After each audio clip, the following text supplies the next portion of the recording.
Hello मेरे प्यारे भाइयों, कैसे हो सभी। आशा करता हूँ सभी अच्छे से होंगे, अच्छे से पढ़ाई कर रहे होंगे मेरे भाइयों। तो मेरे भाइयों आज मैं लेके आ चुका हूँ आपके लिए exercise 3.1 class 10th math question number 6 और चैप्टर का नाम है pair of linear equations into variables, दो चरों वाले रैखिक समीकरण।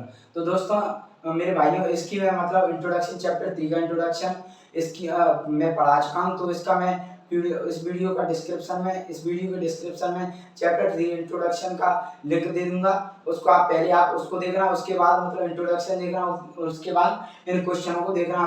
अपने आप इन क्वेश्चनों को आप समझ में आ जाएगा अगर आप एक बार इंट्रोडक्शन देख लेते हो तो मेरे भाइयों मेरा मकसद ये है कि मैं मतलब यूट्यूब जो मेरा चैनल है उस पर जो लोग जुड़े हैं, मेरे भाई मेरी बहन और जो मुझसे नए जुड़ने वाले हैं उनको मैं अपने एकदम परिवार के सदस्य मेरा भाई और मेरी बहन मानता हूँ। तो मैं तो यही चाहता हूँ सभी मेरे भाइयों और मेरी बहनों के 100 में से 100 नंबर आए सब हर सब्जेक्ट में। तो मेरे भाई इसी जर्नी की ओर हम शुरुआत करते हुए हम आगे बढ़ते हैं क्वेश्चन नंबर 6 की ओर। तो मेरे भाई क्वेश्चन नंबर 6 क्या दिया है, एक रेखीय समीकरण क्या दिया, 2x + 3y - 8 = 0 दी गई है। दो चरों में एक ऐसी और रैखिक समीकरण, ये कह रहा है एक रैखिक समीकरण तो दे दिया है, एक दूसरा दो चर होने चाहिए उसमें, मतलब इसमें दो चर हैं, दो चरों में एक और ऐसा रैखिक समीकरण लिखिए ताकि प्रत्येक यौगिक का ज्यामितीय निरूपण मतलब कैसा हो। ज्यामिति मतलब ग्राफ है, उसमें कैसा हो ज्यामितीय निरूपण। जब हम ग्राफ बनाएं उन दोनों समीकरणों को मिलाकर कैसा हो ज्यामितीय निरूपण, प्रच्छेदी रेखा हो, मतलब प्रच्छेदी रेखा का मतलब एक दूसरे पर वो प्रच्छेद करती हो। एक तो दिया है मतलब समीकरण, एक और ऐसा समीकरण लिखना है जो प्रच्छेदी रेखाएं प्रच्छेद करती हो एक दूसरों को, दूसरी है समांतर हो, मतलब रेखाएं हैं जो एक दूसरे के समांतर हो, ठीक है मेरे भाइयों। और तीसरा है समपाती हो, मतलब एक ही रेखा पे से अनंत रेखाएं चली जाएं, एक ही रेखा पर से अनंत रेखाएं गुजर जाएं। ये कह रहा है एक समीकरण ऐसा बनाना है। तो मेरे भाइयों क्या करना है, हमें पहले क्या करना है, हल में क्या लिखेंगे, हल में लिखेंगे दिया है, क्या दिया है, एक रैखिक समीकरण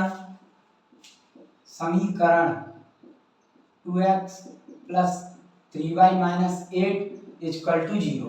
अब कह रहा है दो चरों में एक ऐसी और रैखिक समीकरण लिखिए ताकि प्राप्त एवं का ज्यामितीय निरूपण जैसा कि प्रच्छेदी हो। तो हम पहले क्या लिखेंगे, ये लिख लिया हमें। अब लिखेंगे दो चरों में एक और ऐसी रैखिक ताकि प्राप्त एवं का ज्यामितीय निरूपण प्रच्छेदी रेखाएं हो। तो लिखेंगे दो चरों में एक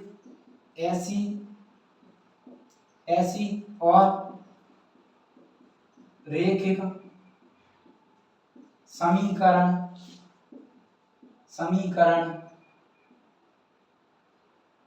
कैसा समीकरण, ज्यामितीय निरूपण समीकरण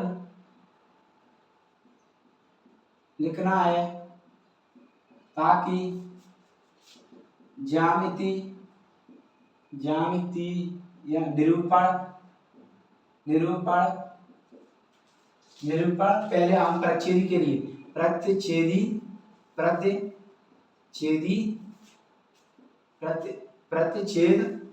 करती रेखाएं। तो प्रच्छेद करती रेखाएं कह रहा है ऐसा समीकरण बनाए। तो आप जानते हो प्रच्छेद करती रेखाएं मतलब क्या होती है, condition a1/a2 is not equal to b1/b2 is not equal to c1/c2। प्रच्छेदी के लिए कंडीशन यही होती है। मैंने आपको इंट्रोडक्शन में पढ़ाया, वीडियो की डिस्क्रिप्शन में लिंक दे दूंगा। तो अब ऐसा समीकरण बनाना है। तो एक समीकरण क्या दिया है, पहला समीकरण दिया है 2x + 3y - 8 = 0, ठीक है। अब दूसरा समीकरण ऐसा लेना है कि प्रच्छेद करे, मतलब आप जानते हो अगर एक समीकरण प्रच्छेद, दोनों समीकरण योग प्रच्छेद करेंगे तो ना तो समांतर होंगे ना समपाती। तो एक ऐसा समीकरण लेना है। तो कैसा ले सकता हूं, इसमें अपने मन से लेना है, कोई भी समीकरण ले सकते हो लेकिन वो प्रच्छेद करना चाहिए। तो क्या ले सकते हैं, 3x दूसरा समीकरण + 2y, ये समीकरण एक, 2y 3x + 2y - 7 = 0। अब जैसा कि आप देख सकते हो ये प्रच्छेद हो गया, कंडीशन देख सकते हो कैसे कि a1/a2, आप जानते हो a1 और a2 क्या होते हैं, x के गुणांक होते हैं, तो 2/3, अब जैसे ये अंदाजा लगा 2/3 इक्वल 3/2 इक्वल टू 8/7, मतलब ये नॉट इक्वल बराबर नहीं है, ये बराबर नहीं है, तो मतलब ये समीकरण बन गया। ठीक है, ये समीकरण किसके लिए निकाल लिया, प्रच्छेदी रेखाओं के लिए, प्रतिच्छेदी रेखाओं रेखाओं रेखाओं के लिए। ठीक है, अब दूसरा क्या दिया है, समांतर, तो अब दूसरा है समांतर समांतर रेखाओं के लिए, या लिखो समांतर रेखाएं हो, तो समांतर रेखाओं के लिए क्या कंडीशन होती है, a1/a2 आप जानते हो equal to b1/b2 is not equal to c1/c2, मतलब a1/a2 b1/b2 बराबर होना चाहिए, लेकिन c1/c2 बराबर नहीं चाहिए। समीकरण क्या दिया है, एक रैखिक समीकरण, एक क्या दिया है क्वेश्चन में, एक रैखिक समीकरण, एक रैखिक समीकरण क्या दिया है, 2x + 3y - 8 इक्वल टू 0, समीकरण एक। अब क्या लेना, दूसरा ऐसा लेना है कि मतलब ये दोनों बराबर हो लेकिन ये नहीं हो, 4x + 6y - 9 इक्वल टू 0। ठीक है, समीकरण दो।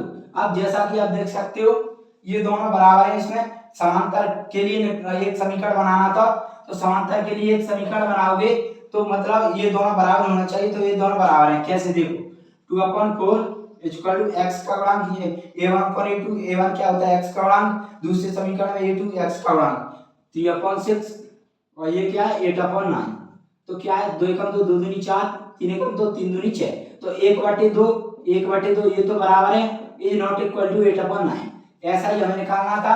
देखो ये दोनों बराबर करने थे, तो ये दोनों क्या है बराबर हो गए, और ये इज नॉट इक्वल, मतलब ये समीकरण हमारा समांतर के लिए हो गया। ठीक है, समांतर के लिए एक और रैखिक समीकरण। अब क्या है, अब तीसरा क्या दिया है, समपाती के लिए, तो समपाती के लिए तो तीसरा है समपाती रेखाएं हों, तो समपाती के लिए आप कंडीशन क्या होती है, a1/a2 equal to b1/b2 equal to c1/c2 equal to क्या होती है, यहाँ पे लिख लो यार, सही नहीं देखे तो, a1/a2 equal to b1/b2 equal to c1/c2। ठीक है, ये कंडीशन होती है, इसके बारे में डिटेल में मैंने पढ़ाया है, इंट्रोडक्शन में चैप्टर 3 का इंट्रोडक्शन पढ़ाया था तब, तो इस वीडियो में डिस्क्रिप्शन में लिंक दे दूंगा उसकी।